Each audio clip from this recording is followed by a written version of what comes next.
ui zong cung cái này gì zo nghe mò xia mi kan hak ngar nghe lâu luôn ha te ui in con kìa kho mấy mẹ là con ha kan hak rồi lên ta con cái anh thế anh cả theo phi con khát chết tụi mày cả hai chim chiu ui sặc lỗ cái gì mày cái giặc lỗ phê rồi in kho mà mi ui nằm hi cổ sản lắm hi in ta về đâu bây giờ doctor cậu cho nó cần cái chút cần cần bể to ôi in lại hi à chín lâu bây giờ thì tiếng in là tê tê ông này nằm cái con này cho nên cái chỗ office nó quỳ cái này toán nằm chút thì hiện mình thấy in à thì khám là ông công mày rồi tùy cái này nó cái à ông công mày cần tùy thế in hết ôi tùy tùy đâu xa hiệp giặc thì là có liều chưa à khăn luộc mấy tính tùy ai cái cho là tùy phèn ôi in tùy cái này chứ America cho cái sáng cái này cái tùy cho cô cái này bộ lên vai petrol pump mà chẳng là xóa đi ôi tục petrol pump á giặc thì lâu em ôi ý cái cái mồi ôi thì mà đi lắm sẽ tổ tóc ôi cái một ý mà họ tôi là cái chả cái gì cái chứ ôi cái đồ chân cái này nó xoạc rộng là ôi giặc thì lâu em ôi nhìn boring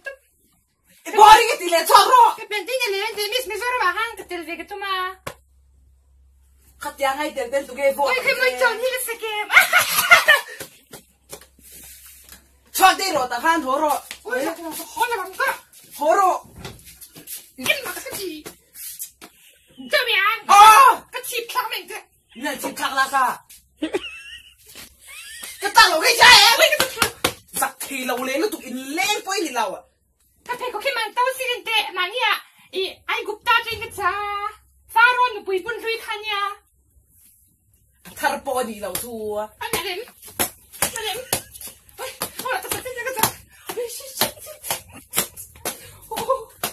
lên bôi ăn lâu về phản giặc thì lâu thế phản giặc thì lâu tụi nghe mà đi là làm ra rồi giặc thì lâu lên nó tụi ôi mà nó thôi nghe yo hay là cái gì hỏi đâu cái công cái thì cái bọn cho hắn cần lấy khá là chơi trái em ôi cái cô gì lâu lên cái lò ôi hả em tự dây gì no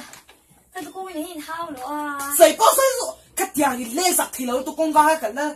và mua hai tệ đằng bao hi mua ít theo không theo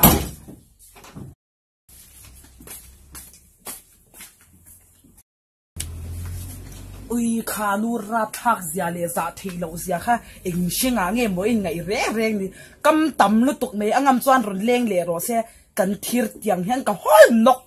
cặp đor vin cả hol lang giặc thì lâu le lu tục này ra thác phun hoa lu tục cái phần u tây lâu còn về le nghe tí rêu hi nha cái rap re ro ni giặc thì lâu le lu tục này cái những cái công nghệ thì anh chính al phuli la chang ni nom lu tục khá nu ra khác gì cả ôi với khát nát lên tao luôn mỗi cái anh in khu bấm là cái mi lá trắng không nghe cái bấm đã chặt cả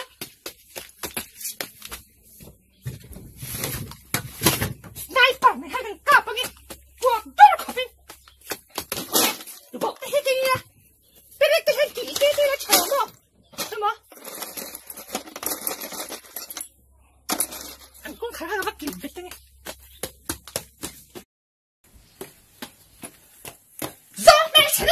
你这个给的，thì lâu le lu tục nó lu tệ我也是瞌睡。Isang nga bang yan? E ba ay gagawin ka dyan kay tukok ka? Runute! Kahol, e runok! Doon sa na usak. Hilaw le lutok be. Hindi ti po siya law. Ôi em ăn chưa tôi nghe. Cảm ơn chị. Nó ấm lắm rồi. Cảm ơn anh đeo thò. Vinh số khi là mấy người cái đó. Vinh là em. Nặng đeo lắm. Ôi Vinh hồi trước cái chuyện kia này. In mẹ lúc tục ở quán thằng thì hiện là zero xe Ôi rong vậy. ôi bây thay đi rồi. Ai, cái nu hạc rồi thay cái hà. Nè mơ. Ôi. Cái gì xin nào cơ? Ôi. đi là nha ô mà xem cái mấy cái phía này đâu đó nó cái này ru mày chip có là cần bay nó cần quê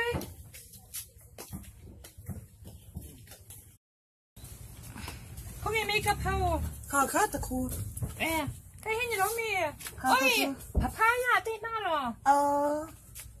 hey phọc tê mai cái này rồi chơi tục ôi cái đồ đâu cái chẳng cái chưa cái đồ đâu á thấy cái mang tiền em tê West Party vun xe khăn này rồi vun xe tí mi ôi vun xe em rồi cái luôn nó mẹ mà hết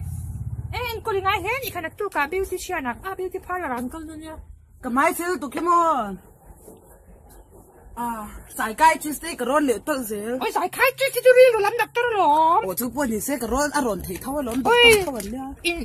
in là nó la về rồi tôi hiện thì mình thì sẽ nào đó bây giờ cái mà cái xe tặng ăn cái xoay về thì mày cái chỗ cả đây là cái thâu thâu xe cái ai don't just say thế cái chú cái thâu khát tệ nào tôi lại make up thar chung rồi thì mình muốn lên tí dùng chỉ đó là liền nãy lúc tôi cái bàn xe em ôi cái mũi không nghe lipstick cả blush khăn ôi cái gì thế ít thì phải mà chú choạc tổ đôi nào chỉ chơi rồi nên xem đua khơi đã chơi rồi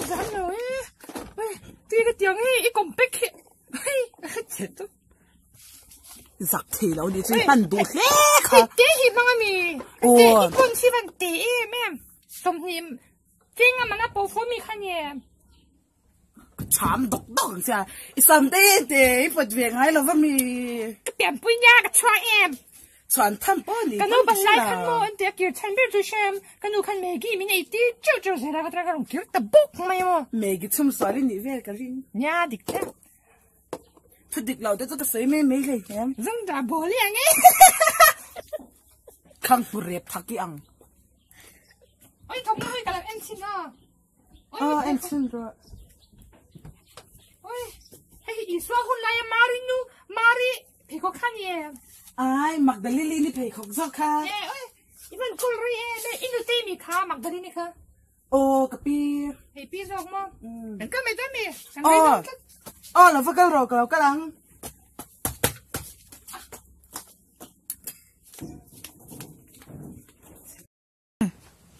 cái rồi nó chơi rồi chúng quy tên là em là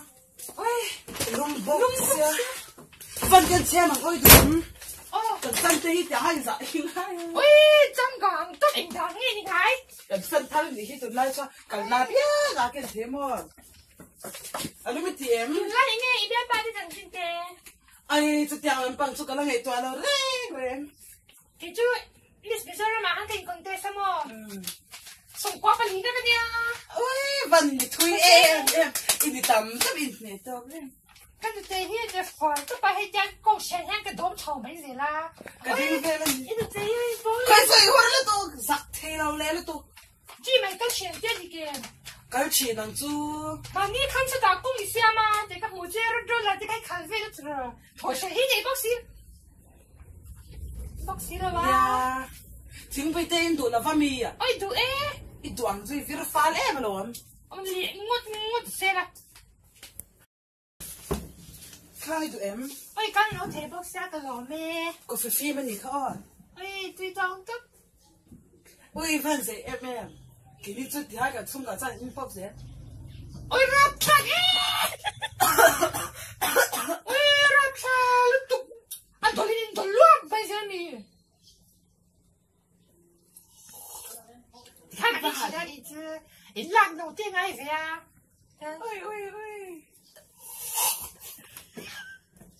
！cái rừng đá về ai là nó bị cái lọc thì khai là sao anh mấy anh có sôi nhẹ mà à rung cho mình xin quý giặc thì là bây giờ không thể ăn biết được sao mà khai hell bor rồi ôi cái rồi cái này xin quý tập tốt và hẳn in đây cái năng thì khai in về đó chứ rồi mà mấy tuổi